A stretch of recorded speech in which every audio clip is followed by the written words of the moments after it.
Welcome back.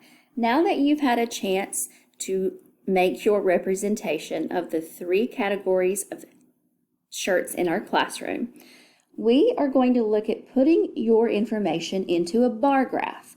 So just to show you an example, you have both a bar graph that is vertical as well as a bar graph that is horizontal. So the vertical bar graph, you can see that it starts on the bottom with a 0 and goes up to the number 15. Each one of those numbers, of course, represents one piece of our data we collected.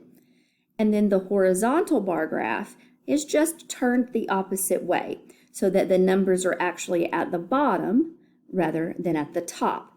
Now on this bar graph, you also have 3 lines to record your different categories, so make sure that you have your titles there. And then go ahead and choose whether you would like to use a vertical bar graph for the 3 groups or a horizontal.